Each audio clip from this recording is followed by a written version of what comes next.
All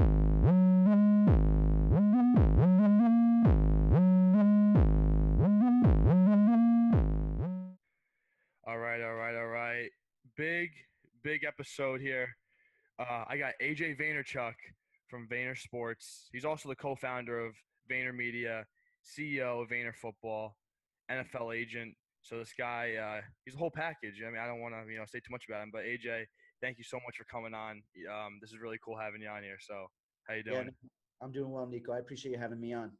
Yeah, no problem. Thank you so much. And so, first question I have for you, because I know you and your brother, you guys, like to kickstart a lot of stuff, and you guys are, you like to start from the bottom. I mean, and you guys like to build. So I want to know kind of what was the origins of VaynerSports and that process that you and Gary, kind of went through, and just Yeah, those first steps when you began it. yeah. VaynerSports was an interesting startup in the sense that it came after my first venture in the world of business. So, graduated college, and Gary and I started VaynerMedia, which is now VaynerX.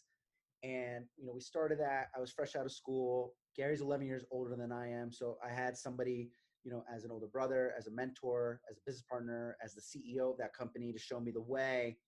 Did that for the first 7 years of my career, but decided to walk away and wanted to take some time off. I was always somebody that kind of knew what was next. I knew where I was going to school early. I knew we were going to do VaynerMedia before I had even graduated college. And so it was important for me for kind of act two of my career to give myself a little bit of time. But shortly before I left VaynerX, we had made an investment in Brian, our business partner's boutique agency.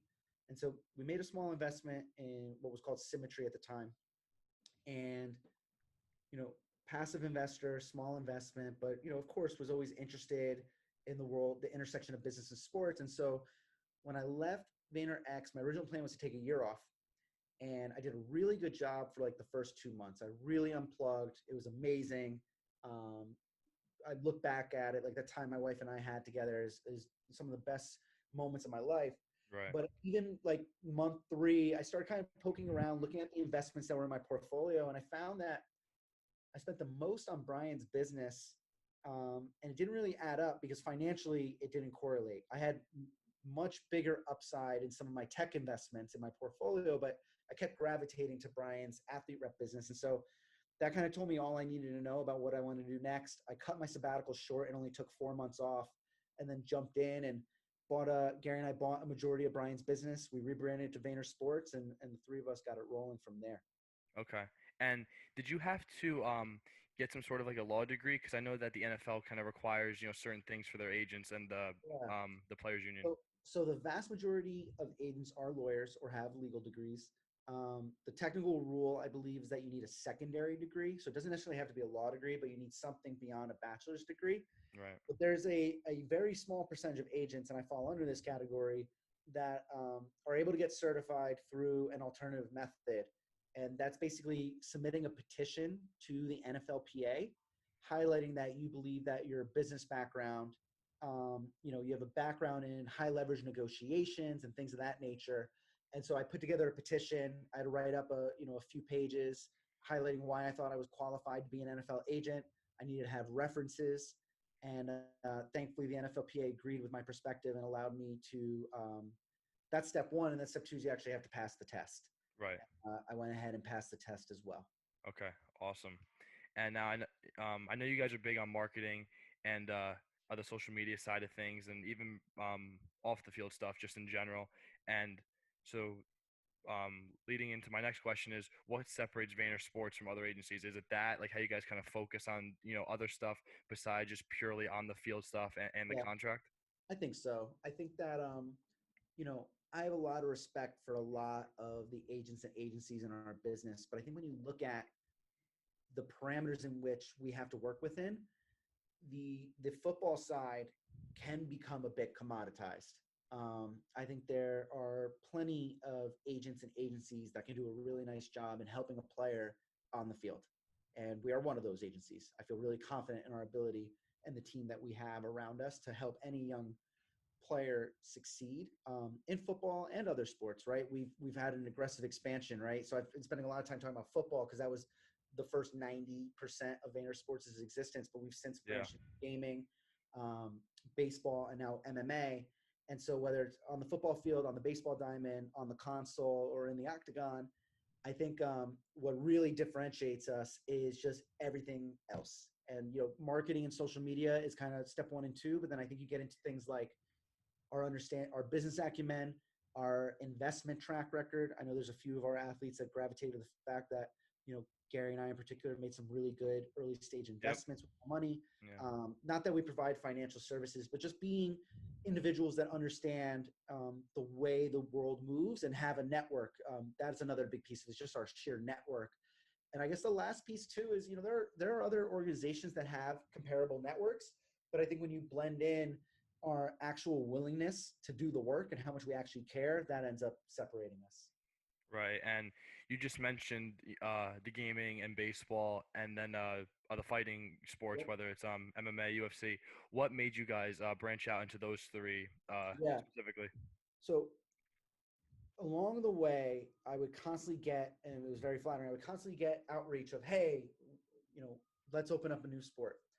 And for me, we were very cognizant of, it's not the sport that matters, it's the opportunity that matters. So I always, in order for us to get into another sport, I need one of two things to get me comfortable to do that. One, either a player that sits in the agent role, and that's what we had for both baseball with Greg Gansky and MMA with Lloyd Pearson, or a marquee client, and that's what we have with Bugga in gaming.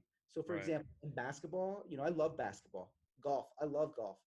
I would love to get into those two sports, but we're not going to go into either of those sports unless you're giving me I either want Steph or Harden or Durant or Rory or DJ Yeah. or Brooks, right, on the player Yeah. side, or I want an absolute male or female agent in that industry that brings the ability for us to go get those types of players.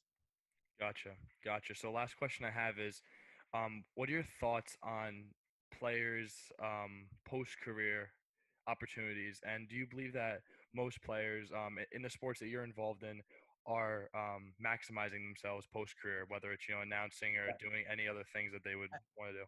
I would say most players are not. But the good news is, I think that the players are heading in the right direction. I think that they have the desire.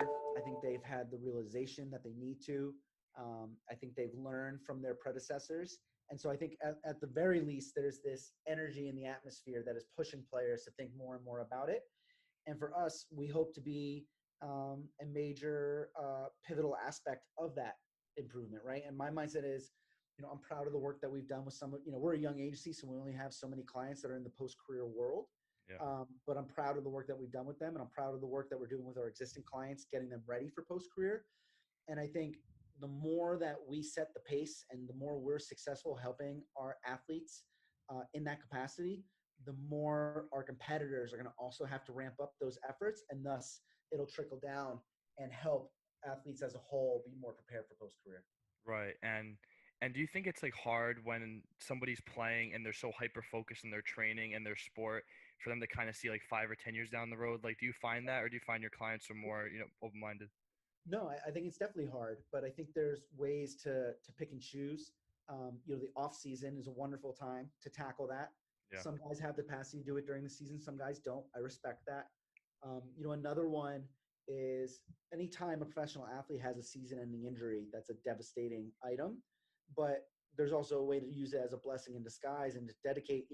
Yes, you have to rehab, and yes, you have to get back and ready to play, but you can't rehab 24 hours a day. And so there's all this time that you would have spent traveling on planes for road games and all this different stuff, right? That you can now refocus onto something that maybe leads to a post-career opportunity. So again, injuries are terrible. I never want them to happen, but what we try to do is take that injury as a positive for another side of the house. Right. Right. Well, that's all I got for you, AJ. You've been super generous with your time. I'm sure I'll be talking to you soon, but thank you very Absolutely. much for coming on.